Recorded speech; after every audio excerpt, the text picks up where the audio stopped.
Sindlimpcast, o podcast do Sindlimp Região Norte.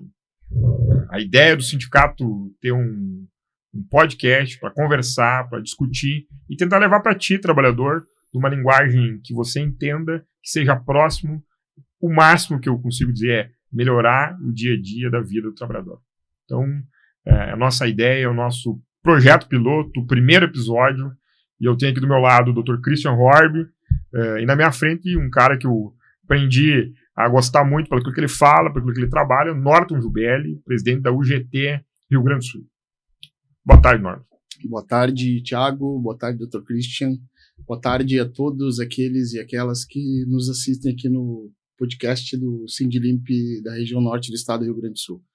Para mim, na condição de presidente da UGT, é um privilégio poder estar aqui conversando com vocês e dialogando com os milhares de trabalhadores do Aceio e Conservação no estado do Rio Grande do Sul, mas não só os trabalhadores do Aceio e Conservação, todos aqueles que se identificam com as nossas pautas, se identificam com aquilo que a gente acredita, mas também aqueles que não acreditam naquilo que a gente faz. Talvez principalmente aqueles que não acreditam naquilo que a gente faz, porque muitas vezes isso acontece por desconhecimento. O que vocês estão nos propondo e o que vocês estão apresentando é uma oportunidade ímpar de a gente alcançar esses homens e essas mulheres, que na sua imensa maioria são trabalhadores, são cumpridores das suas obrigações, são pais e mães de família e que, na realidade, não compreendem a importância do trabalho das entidades sindicais. Tomara que a gente consiga hoje, nesse tempo aqui, que vamos estar à disposição de vocês, clarear um pouco da mente desse povo, para que eles entendam que o movimento sindical é extremamente importante para a democracia e extremamente importante para o desenvolvimento de um país, mas também extremamente importante para que a gente possa distribuir renda e qualidade de vida para aqueles homens e mulheres que a gente representa ou não. Maravilha, maravilha. E até para aquele que não gosta da gente, Norton, o nosso trabalho é válido, porque a gente melhora a condição, a gente melhora o salário, a gente melhora as condições. Então, a gente não trabalha só, como é que a gente diz assim, os fiéis, né? Os infiéis também, né? Então, a gente está aí, o nosso trabalho é para todos, a categoria, da nossa categoria. Eu quero te dizer uma coisa, e a primeira pergunta que eu quero te fazer, e aqui eu quero que seja um bate-papo aí.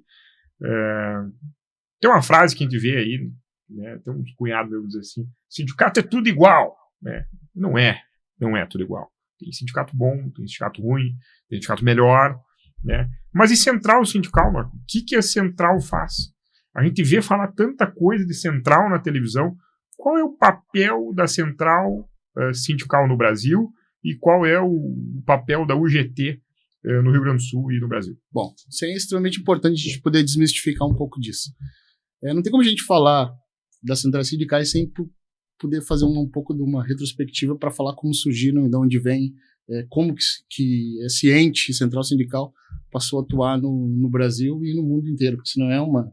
não é só no Brasil? Não. Isso não é a coisa aqui do Brasil? Aqui. Sindicato, central sindical, federação, confederação, isso existe no mundo inteiro, gente.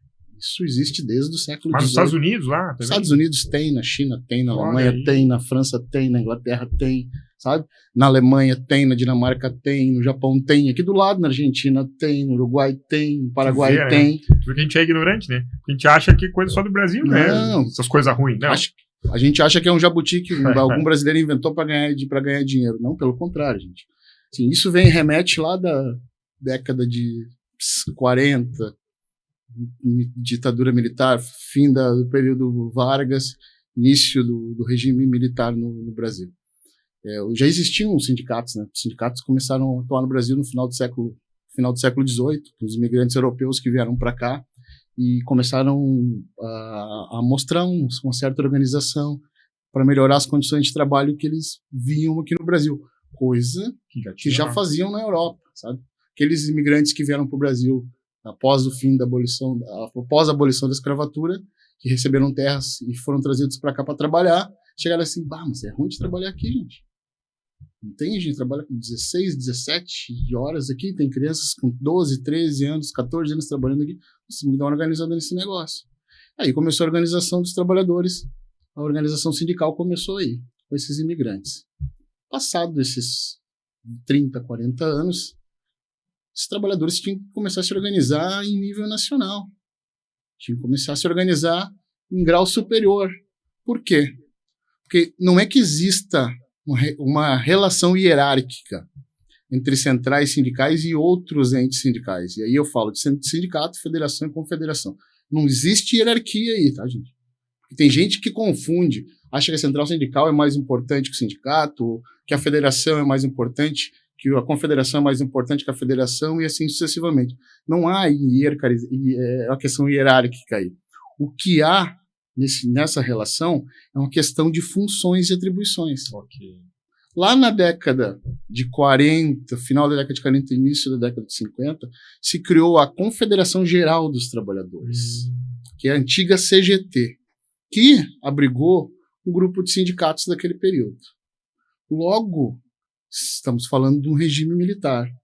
O registro e a licença de atuação dessa entidade foi cassado. E esses homens e essas mulheres tiveram que atuar na clandestinidade durante todo esse regime militar. Então existiam os homens e as mulheres da CGT. Mas então no Rio, quer dizer que no regime militar esse tipo de conversa não poderia ser preso. Isso é a mais pura verdade. Tá? Esse tipo de conversa poderia ocorrer desde que a gente não infringisse algo que o censor decidisse por ser proibido ou por ser ilícito. Mas então, se nós nos reunirmos, em 3 pessoas, né, ainda na quadrilha, para melhorar a vida do trabalhor, a gente poderia ser preso. Depende do que o censor entendesse, loucura, né? entendesse por isso. Então, tem coisas que a gente considera... É que hoje está muito fácil de emitir opinião, né? Sim. Difícil é ficar 4 horas sentadinho, estudando durante 4 anos, depois fazer uma especialização, depois fazer um mestrado, depois fazer um doutorado. Isso é complexo. Hoje está muito... Hoje, na era do corte, do X, do Instagram e do Facebook, é muito bom de emitir opinião. Só que a gente tem que responder por isso. Então, lá na década de 40, se criou a CGT, que pouco teve de atuação legal, porque passou a atuar na clandestinidade. Passado o regime militar, antes da redemocratização, além da CGT, que era Confederação Geral dos Trabalhadores, criou-se outra CGT, que era a Central Geral dos Trabalhadores, lá em meados dos anos 80. E nós já tínhamos a Central Única dos Trabalhadores, criada, se não me engano, em 1981. Então, em 86, os trabalhadores reunidos, as lideranças sindicais, nós temos que tratar de uma central sindical que seja realmente uma central única. E aí se criou uma CONCLAT, que era a Conferência Latino-Americana de Trabalhadores, com o intuito de ter uma central apenas no Brasil, que tivesse a representação de todos os sindicatos, de todas as federações, as confederações existentes naquele período. Não deu acordo, pessoal.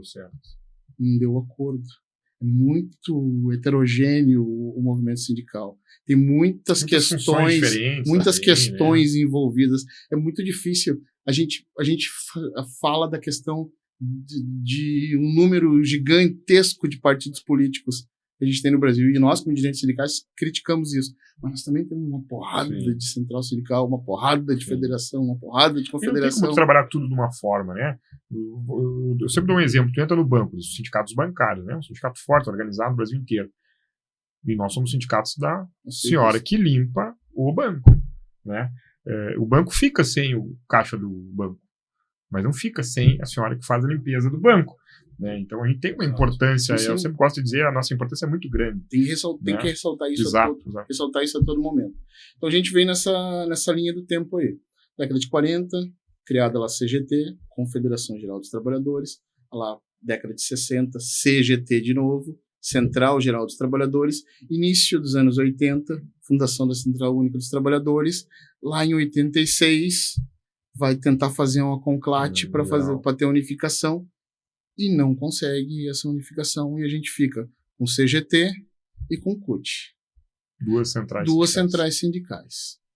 Dentro dessas 2 centrais sindicais estavam todas as correntes políticas que existiam naquele período. Na época.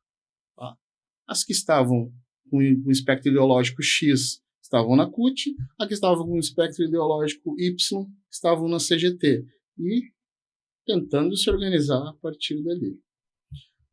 Com a redemocratização, ficou muito mais prático e muito mais fácil para que se fizesse política, tanto partidária quanto sindical. E aí, começou-se a construir essas correntes. As centrais sindicais que tinham dirigentes sindicais com um viés mais social-democrata foram lá e criaram a força sindical. Centrais sindicais que tinham um viés de dirigentes sindicais que eram mais ligados ao marxismo, mais ligados ao comunismo, criaram a central sindical, a intersindical ou o CSP com lutas. Centrais sindicais que eram ligadas mais a vertentes ideológicas lenistas ou marxistas também, permaneceram na CUT. E assim sucessivamente. O que nós temos hoje, Tiago e Dr. Christian? Hoje nós temos 7 centrais sindicais reconhecidas pelo Ministério do Trabalho, porque o reconhecimento se deu através de lei específica no ano de 2008. Então, lá, só em 2008 foi ter uma lei para regulamentar. Isso aí. Março de 2008, o presidente Lula promulgou uma lei que reconheceu as centrais sindicais de fato e de direito. Elas já tinham reconhecimento de fato, mas elas não tinham esse reconhecimento de direito. Porque o sindicato representa a categoria na sua base, a federação representa aqueles trabalhadores onde não há sindicato organizado, então a base inorganizada, quem representa é a federação. Onde não tem sindicato e onde não tem federação, quem representa é a confederação. E a central sindical faz o que nesse negócio aí? Essa é a pergunta. O que é o papel? Qual que é o papel da central sindical? Agora eu te digo qual é o papel da central sindical. Quem faz a interface? Quem conversa com o prefeito? Conversa com o prefeito de Passo Fundo, não conversa? Não, conversa. Ele não me recebe. Mas institucionalmente, o sindicato poderia fazer uma conversa. Agora, se o prefeito de Passo Fundo não te recebe, ou não recebe o sindicato, porque não é o Tiago, é a pessoa, jurídica, o prefeito recebe a central sindical. Porque quem tem assento no Conselho da Saúde, quem tem assento no Conselho da Educação, quem tem assento no Conselho do Meio Ambiente, quem tem assento em todos os conselhos tripartites, municipais, estaduais e federais, são as centrais sindicais. Então, se o Tiago quiser ser recebido pelo Poder Municipal lá em Passo Fundo, ele vai ser recebido. Porque nós vamos indicar o Tiago ao Conselho Municipal ou da Saúde, ou da Educação, ou do Meio Ambiente, ou da Segurança Pública, para ele ser nosso representante lá. Porque existem leis orgânicas específicas nos municípios, nos estados e no governo federal que definem isso. Quem é que define onde vai ser aplicado o recurso do FGTS? É o Conselho Curador do FGTS. Quem faz parte desse Conselho Curador do FGTS? Representante dos empregadores, através dos indicados do Sistema S, representantes dos empregados, através dos indicados das centrais sindicais, representantes do governo e representantes do terceiro setor. Então, nós estamos falando de conselhos que são tripartites. Então, nós podemos usar aí Conselho da FGTS, Conselho da Previdência, Conselho do Fundo de Amparo ao Trabalhador, Conselho dos Migrantes. Então vamos lá, Norte. Nós atendemos 59 municípios na região Norte. Então nós estamos falando lá para o município da minha mãe, na Constantina, que o nosso trabalhador poderá, ou poderia, daqui a pouco, ou a nossa direção, fazer parte desses conselhos. E nós, fazendo parte desses conselhos, nós podemos melhorar a vida dos municípios daquela cidade. Pode ser proponente de política pública. A ideia da participação popular é essa. O que nos falta? Nos falta é perna. Porque a central sindical, ela é um ente, mas que ela é dirigida por dirigentes dos sindicatos, por dirigentes das federações, por dirigentes das confederações. Porque eu não posso ser dirigente da central sindical se eu não estiver ou na direção de um sindicato, ou na direção de uma federação, ou na direção de uma confederação. Eu posso ser doutor, pós-doc, no que quer que seja. Eu não posso ser eleito presidente da central sindical, porque eu não vou ter personalidade jurídica, não vou ter base para estar ali. Então, quem vai dirigir a central sindical vai ser alguém de algum sindicato filiado. Vai ser alguém indicado de algum sindicato filiado. Vai cumprir os requisitos, né, Norte? Exatamente. Assim como o dirigente do sindicato, ele precisa ser trabalhador daquela categoria, ele precisa ser associado ao sindicato, ele precisa estar em dia com as suas mensalidades, ele precisa ter mais de não sei quantos anos de idade, ele precisa ter mais de não sei quanto tempo de categoria. O dirigente eleito para uma central sindical, ele tem que preencher alguns requisitos também. Exato. E dentre esses requisitos, é ser dirigente de algum sindicato que está na base dessa central. Nós temos aqui no Rio Grande do Sul, Conselho do SESI, tá? Conselho do Senac, tá? Conselho do Sesc. Eu estava em Bento Gonçalves ontem. Ontem, o nosso conselheiro lá, que faz parte do Sesc, me falou, Norton, nós conseguimos, numa articulação aqui no Senac, trazer 40 milhões de reais em 2025 aqui para Bento Gonçalves, para fazer uma formação em gastronomia, para poder pegar o pessoal que está em situação de vulnerabilidade, formar os caras lá em chefe de cozinha, auxiliar de cozinha, maître, garçom. E daí, aonde que esses caras vão trabalhar? Os caras vão trabalhar no próprio polo de vitivinícola de Bento Gonçalves e região. Que está sendo nos últimos 2 anos atacado por serviço escravo, né? Então, os próprios trabalhadores do sindicato estão organizados nos conselhos, arrumando novas possibilidades para os trabalhadores melhor de vida. Nós tivemos, eu faço parte do Conselho do Trabalho. O Conselho do Trabalho está sob o guarda-chuva. O Conselho do Trabalho sob o guarda-chuva do Ministério do Trabalho. Então, enchente, nós tivemos pandemia, nós tivemos uma série de questões que assolaram o Brasil, o Rio Grande do Sul, mas principalmente Porto Alegre, região metropolitana e região dos vales. A gente disponibilizou mais de 100 milhões de reais para fazer formação, para fazer qualificação e para poder realocar esses trabalhadores, porque os caras, além de perder a casa, além da dignidade, além da condição psicológica, eles perderam os trabalhos. Sim, as vagas sumiram. Perderam os trabalhos, as empresas fecharam. Sumiu. As empresas fecharam. Isso tudo é discutido nos conselhos. Porque não tem como o governador, como o prefeito, ou como o presidente da República chegar e meter um canetaço e fazer tal processo ser mais rápido ou ser menos rápido. Então, é muito mais fácil tu construir a 3 mãos, porque tu tá de um lado da mesa está o empregador, do lado dele está o empregado, e na frente dele está o Estado, que é o cara que vai executar essa política pública. E a gente constrói a muitas mãos. Geralmente não é o que a gente quer?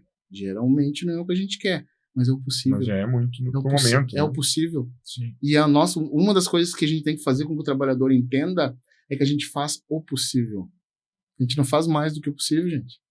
Porque do outro lado da mesa tem alguém negociando pelos seus direitos, pelos seus interesses. Do outro lado da mesa tem alguém. Então a gente faz o quê? A gente avança daquilo que é básico. Você não precisa ter sindicato, é só pagar o salário mínimo nacional, seguir o que está na CLT e um abraço. Então esse que é uma coisa que a gente tem que deixar muito claro. A Central Sindical faz isso. Tu sabes que desde que a gente começou a criar essa possibilidade de ter um podcast, de ter programas nas redes sociais como o Sindimp na Estrada, que a gente desinforma o trabalhador para onde vai, o Sindimp informa, a gente traz seguido informações, aquilo que mais ligam para nós, a gente faz um videozinho, tenta explicar para o trabalhador, que o trabalhador tem que receber essa informação.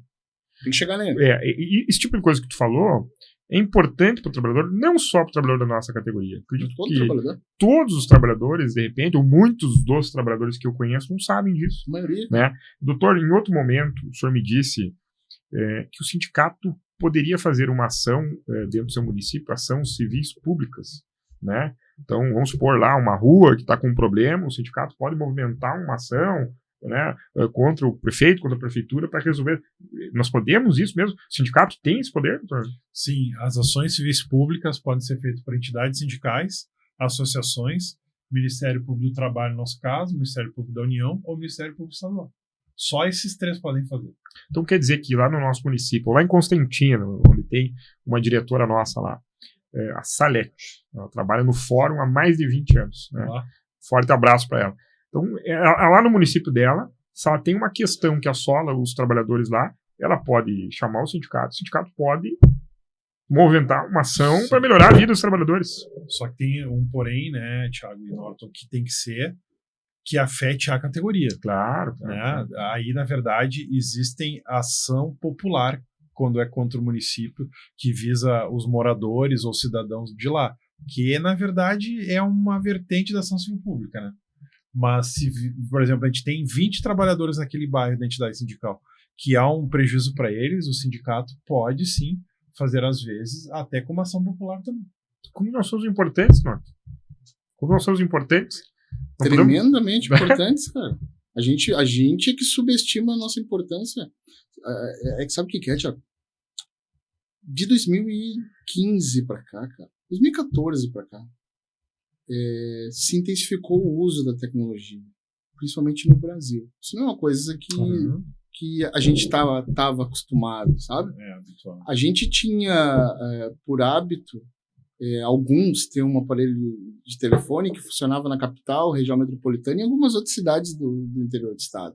A maioria do tempo tu estava sem sinal. E aí, num piscar de olhos, a gente passou a ter acesso ao mundo de informações. E daí deixou de ser importante aquilo que o meu colega poderia me passar, aquilo que o professor poderia me passar. Nós, como pais, perdemos um pouco da importância. Sim. Porque eu tinha uma expectativa, né? Eu tava louco para ficar velho, para poder passar um pouco de experiência para alguém, porque a gente sentava, ouvia os nossos pais, nossos avós, e tudo que eles falavam era lei. Se estava certo, se não estava certo, se não interessava, era lei. E não sei quando é que vai chegar a minha vez. Sim. Agora, quando chegou a minha vez, eu falo alguma coisa para meus filhos e disse, pai, não é bem assim, velho. É mais ou menos assim, mais ou menos assado. E a gente ficou com receio, cara, de ir para essas conversas com os trabalhadores. Primeiro porque a gente não estava bem preparado. A gente não estava bem preparado para essa mudança, essa rápido, assim, democratização da informação, mesmo que, sei lá, 80% dessa informação não seja fidedigna. E outra, né, Norton? Se usava o recurso do jornal da entidade sindical, o boletim informativo. É isso aí. A comunicação era outra, né? Era outro. O panfleto lá no posto de trabalho da turma. Aí os que vinham conseguiam conversar um pouquinho, né? Mas na época era a ferramenta que mais se usava, né? E a gente afastou do trabalhador. Porque a gente passou a ir para a base. Eu tenho a sede do escritório do sindicato, está no meio das empresas, assim. Então, tá muito próximo da galera. E eu via colegas, assim, ficar sem resposta. Porque o cara te pergunta um negócio. Te apertou e tu não sabe o que dizer. E daí tu começou a afastar. E daí nós perdemos a interlocução. Não é com a gente que o trabalhador conversa. O trabalhador conversa com aquele influenciador ou com aquele político que diz exatamente aquilo que ele quer ouvir. A gente não diz o que o trabalhador... Que é o mais fácil, às vezes, Isso a gente não diz o que o trabalhador quer ouvir. A gente diz... Porque senão vai estourar na gente. Nós estamos vendo o nosso país passar por um processo. Ontem, o Congresso Nacional derrubou a medida provisória que tratava do IOF, que reduzia a carga tributária para uma parcela da sociedade, tributação de combustíveis e uma série de outras coisas, ampliou o número de cadeiras para a próxima legislatura na Câmara Federal. Mais gastos. Mais gastos. E eu vi colegas no meu grupo de WhatsApp aqui da empresa dizendo assim, derrotamos o governo. Daí eu disse assim, cara, nós perdemos ontem, meu. Como perdemos? Os caras querem aumentar imposto e não sei o quê. Cara, tem pelo menos por alguns minutos do dia, sai da tua bolha e bota os pés no chão. Nós temos uma série de projetos que estão parados na Câmara que são do nosso interesse, e aí eu posso citar aqui redução de jornada de trabalho, que seria o fim da escala 6x1, isenção para quem ganha até R$5.000 de imposto de renda, isenção de impostos, tributos federais para a cesta básica e outros itens. E o trabalhador não está preocupado com isso, o trabalhador está preocupado com a pauta de costumes e com a pauta que deixa mais rico quem já é milionário. Tu sabe quem tem que tomar um cuidado para negociar? Se eu negociar muito bem com o meu trabalhador hoje, tu incide... Ele vai pagar imposto de renda, ele vai ganhar menos. Tu inclui ele entre os que vão pagar imposto de renda. Entendeu? Então a gente tem que cuidar até quando vai negociar. Se eu negociar demais para ele, é ruim para ele. E isso tá me deixando também... Sabe que isso tá meio que me adoecendo? Porque é gente que eu considerava que tinha um nível razoável de entendimento, porque aqui não estou falando de gostar do PT ou do Lula, ou gostar do Bolsonaro e do PL e de quem se assemelha a eles. Eu estou falando de gostar de ficar com um pouco mais de grana no bolso. De gostar de poder parar no posto de gasolina e encher o teu tanque e gastando menos. De ir no mercado e poder botar um pouco de mais coisas no teu carrinho, gastando menos. Exato. De deixar de pagar 27,5%, de 20, 17,5%, 11,5% de imposto de renda para não pagar nada. E fazer com quem ganha muito. Nós estamos falando de gente que ganha 100, 150 milhões por ano, pague 10% disso só. E daí eu vejo gente que é assalariado, que me cobra uma boa negociação coletiva, comemorando que nós derrotamos o governo. É triste, mas é a realidade que a gente está vivenciando. E aí a gente não pode deixar de linkar tudo isso à política sindical. Porque a central sindical é a que faz a interface com o Congresso Nacional.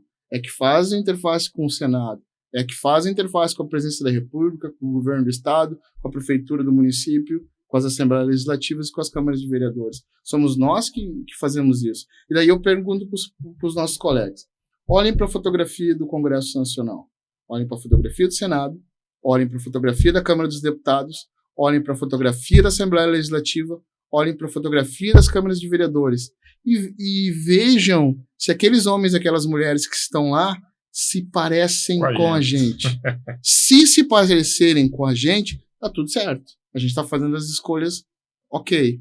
Agora, quando tu não enxergar ninguém ou muito pouca gente que se assemelhe ao que tu vê no espelho, nós vamos perder essa... A representação está errada. Nós vamos perder, a correlação de forças está errada. Exatamente. A correlação de forças está errada. E eu não sei qual é que é a nossa, eu não sei qual é a nossa estratégia.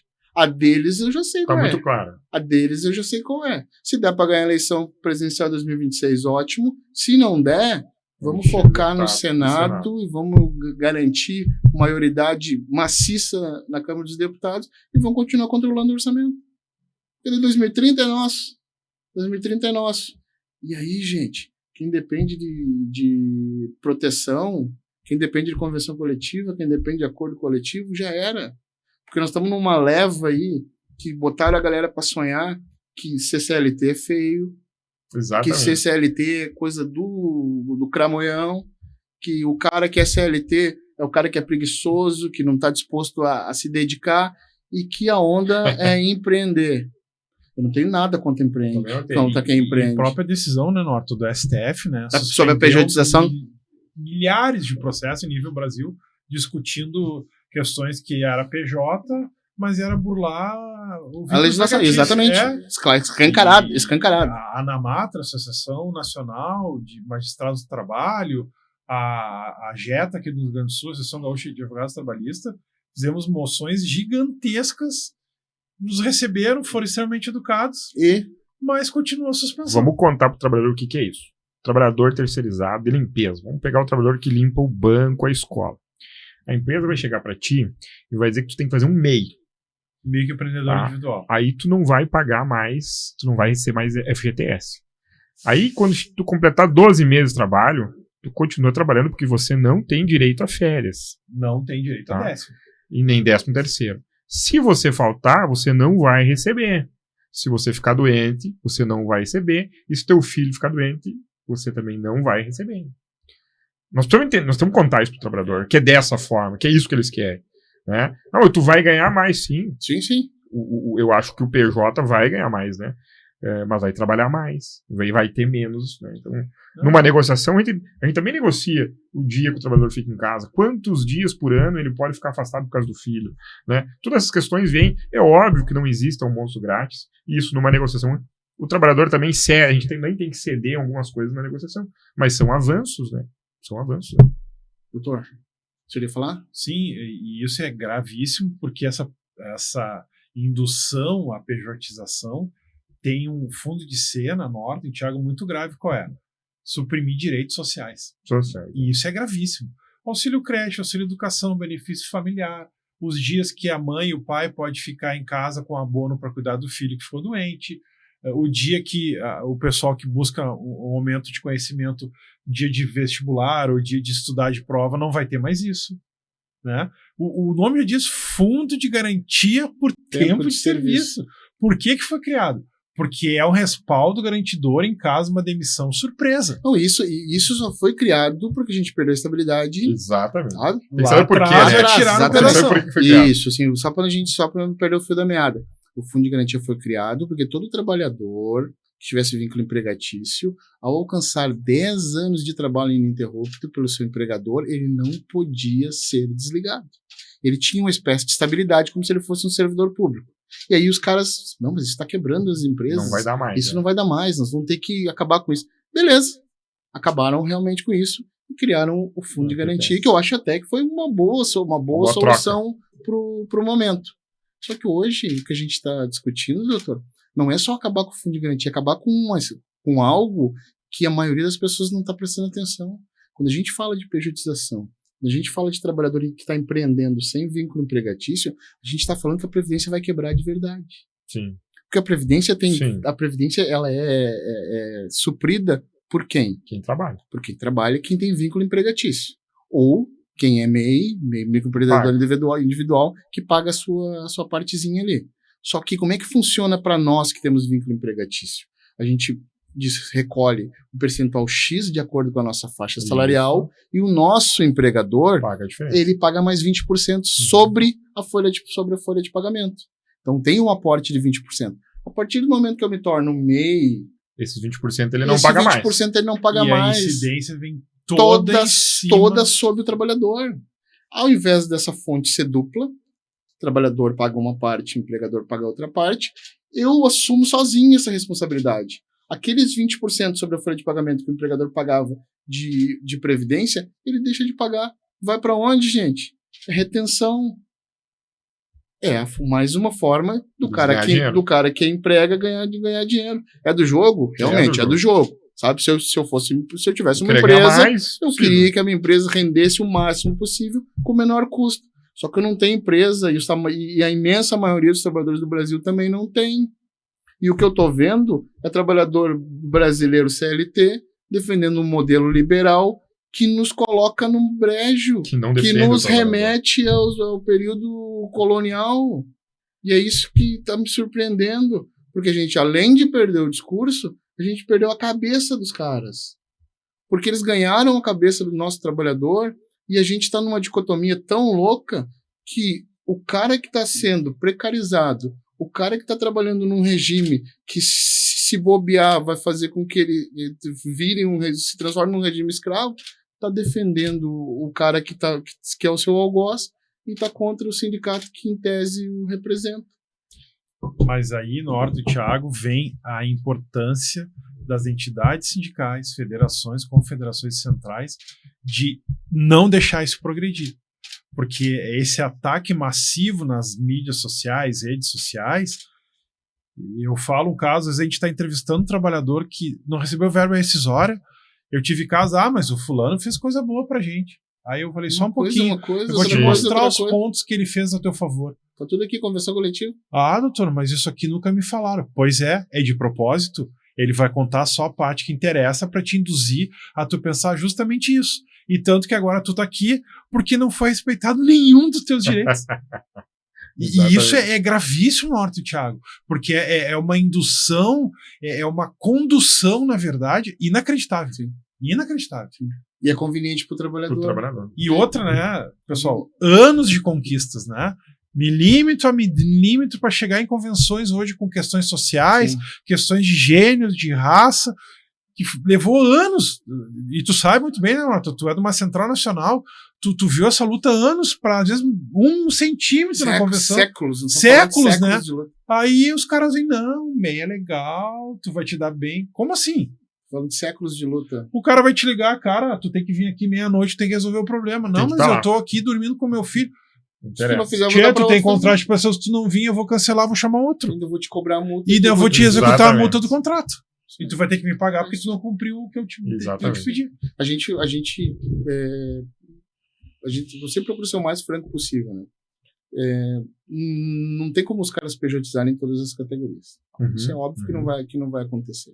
E o problema justamente para nós tá aí. Se eles avançassem com pejotização por cima de todas as categorias, automaticamente eles fazem com que o povo se sinta incomodado. Sim, acuado. E aí, quando o povo está acuado, o povo vem para a rua e vem discutir as questões. E o que os caras fazem? Os caras fragmentam, fracionam, escolhem lá a dedo, e fazem com que esses trabalhadores se acham que não fazem parte da classe trabalhadora como um todo, acham que são seres especiais e que foram escolhidos porque têm uma capacidade maior ou melhor e que o Thiago não pode representá-los e o Norton não pode representá-los porque não tem capacidade para isso. Então eu não quero a representação de vocês. Eu não quero ter patrão. Meu patrão sou eu. Só que esse cara esquece de fazer conta. São coisas básicas. Coisas básicas. Um salário tu faz lá, divide por 30, tu sabe quanto tu ganha por dia. Umas férias, tu divide por 12, teu salário, tu sabe quanto tu vai receber por de férias. O 13º, a mesma coisa. FGTS, tu faz o cálculo parecido. Previdência também. A gente faz um cálculo lá de padaria e de ver assim, não, quando eu estava trabalhando lá, representado pelo Thiago, eu ganhava R$2.000 líquido por mês e eu tinha um plano de saúde, uma cesta básica X e papapá, e lá no final das contas eu tinha lá R$2.500 por mês de salário. Agora eu vou ter 3. Perdeu bastante. Tô ganhando 500 a mais. Nós estamos falando aí de 20% a mais do que eu ganhava. Esses 20% a mais que ele ganhava é só a previdência que o patrão dele deixou de recolher. Exatamente. Nós não estamos falando de férias, nós não estamos falando de férias, nós não estamos falando de sem décimo. contar, nota, Thiago, uma coisa mais séria que, como tu falou, eles fazem conta de padrinho e contabilizam. Tu vai ter que recolher guia até o dia 20 todo mês. Tu vai ter que recolher. Ou vai ter como contratar um contador para fazer. E aí, o custo agregado do escritório de contabilidade. E outra, eu vou sair em dezembro. Não, cara. Tu tá no contrato aqui.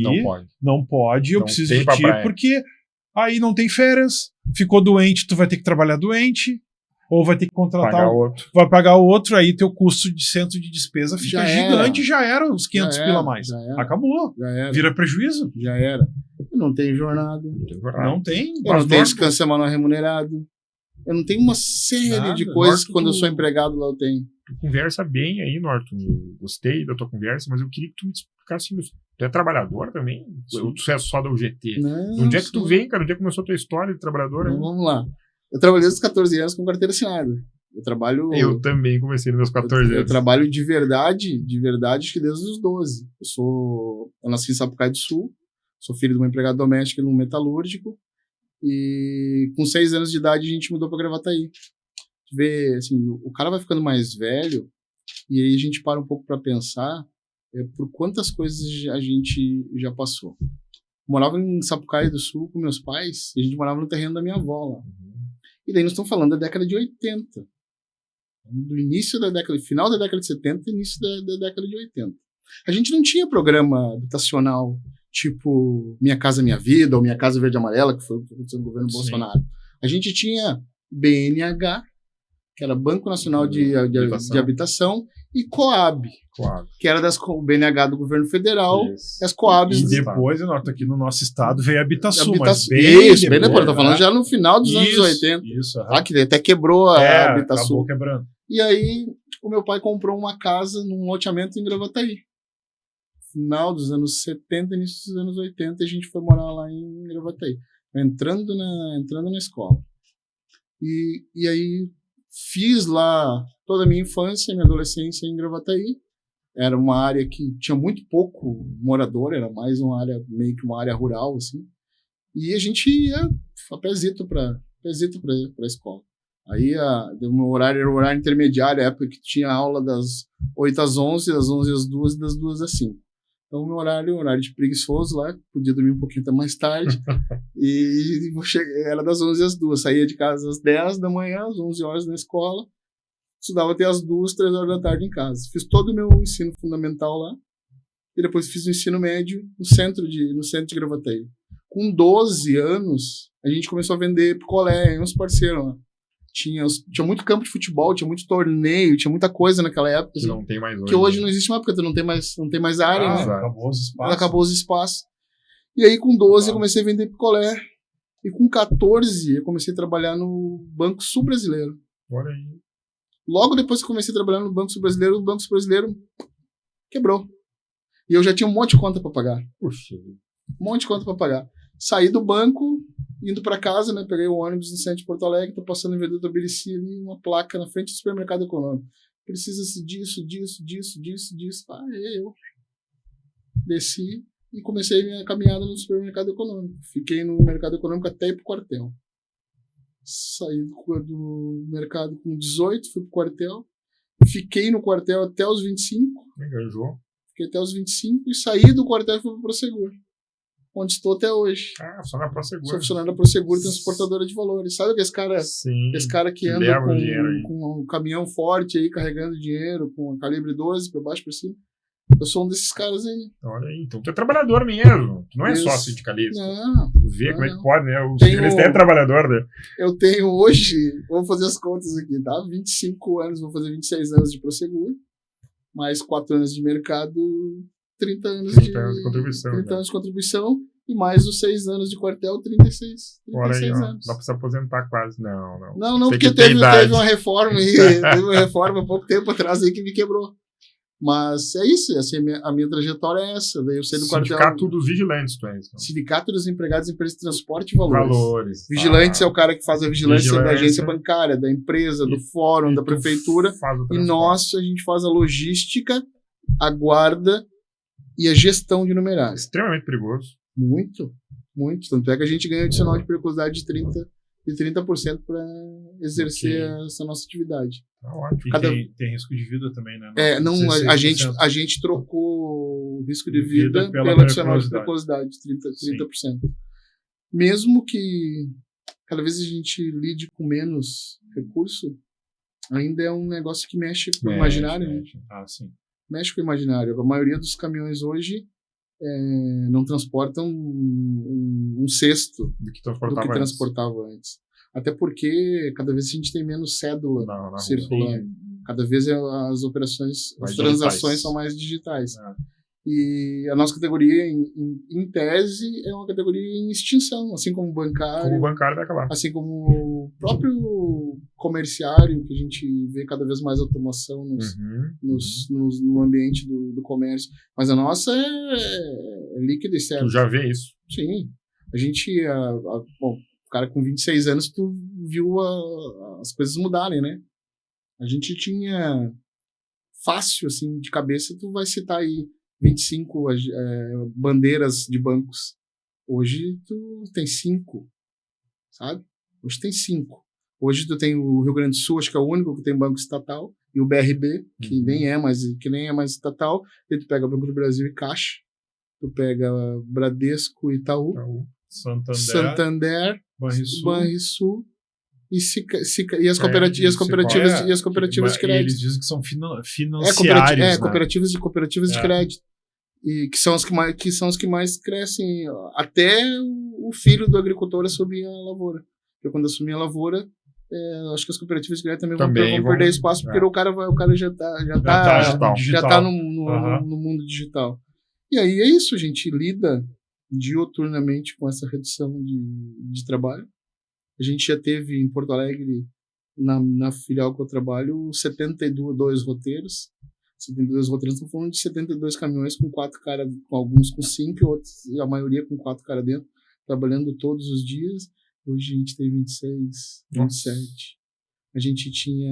Muito pouco, né? A gente tinha no litoral espaço locado para fazer base no litoral, para fazer operação verão. Hoje não precisa. Tinha avião no Aeroclube de Osório para trazer recursos do litoral para a capital.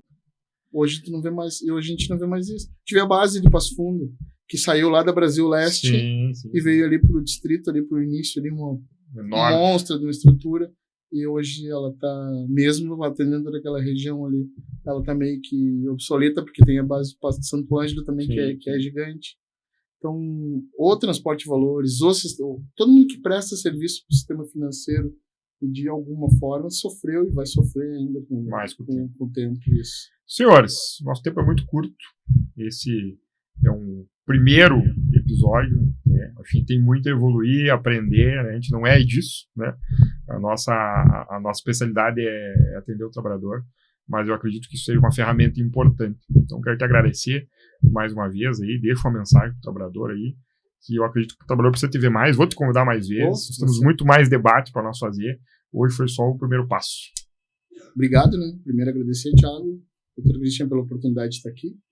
Falar para o trabalhador do Açaí e Conservação, que é representado pelo Sindilimp, lá da região norte, que vocês são extremamente importantes. O trabalho que o Sindilimp Região Norte, que é a Federação dos Empregados em Açaí e Conservação, tem feito no Rio Grande do Sul para tirar os homens e mulheres que trabalham nesse setor da invisibilidade é algo fora do sério. Eu não tenho o menor receio de falar que o trabalhador terceirizado, por centenas de anos, foi invisível. Porque as pessoas passam por cima de quem está servindo e não fazem questão de dar bom dia, dar boa tarde. E isso é inadmissível. Eu sou um trabalhador terceirizado e isso dói. sabe? A gente tem uma importância para a sociedade que é incalculável. A gente está numa pegada agora de COP30, de sustentabilidade, de desenvolvimento sem prejudicar o meio ambiente, fazer com que as coisas aconteçam com o menor impacto possível, e nada disso vai rolar se não tiver trabalhador da SEI Conservação. Isso é extremamente importante que vocês entendam e se empoderem disso. Estufem o peito, levantem a cabeça, andem com o nariz empinado. Vocês não devem satisfação, não devem explicação para ninguém. Vocês são muito e muito importantes. Isso a gente tem que conversar com as nossas crianças. Exatamente. Porque depois que o cara fica burro velho, a gente acaba criando algumas convicções que mesmo quando a gente é convencido de que aquilo que a gente foi instruído, que aquilo que a gente aprendeu não é legal, se lá atrás funcionava, hoje não funciona mais, a gente tem dificuldade de reconhecer isso. As crianças não. As crianças, elas absorvem como esponjas as coisas com uma facilidade muito grande. A gente tem que fazer com que as nossas crianças entendam quão importantes esses homens e essas mulheres são para a nossa sociedade. E momentos como esse são extremamente importantes. Então, obrigado pela oportunidade. A UGT faz questão de ser parceira do Sindlimp e eu estou sempre à disposição, cara. Se eu não puder ir a Passo Fundo conversar com vocês, se vocês não puderem vir aqui, a gente constrói a alternativa. Eu gosto de falar, sabe? Eu acho que... É pouco tempo, não vai ter que dobrar. Não, mas aí tá, o tempo a gente constrói. Exatamente. Porque depois na edição a gurizada justa. Gurizada justa. Obrigado, Cristo. Obrigado mesmo. Obrigado. Trabalhador terceirizado, você é importante. Sigam a gente nas redes sociais, nosso Instagram, nosso Facebook, nosso WhatsApp. A gente está sempre na estrada e é um prazer ter vocês aqui no Sindlimpcast. Muito obrigado. Tchau, até a próxima.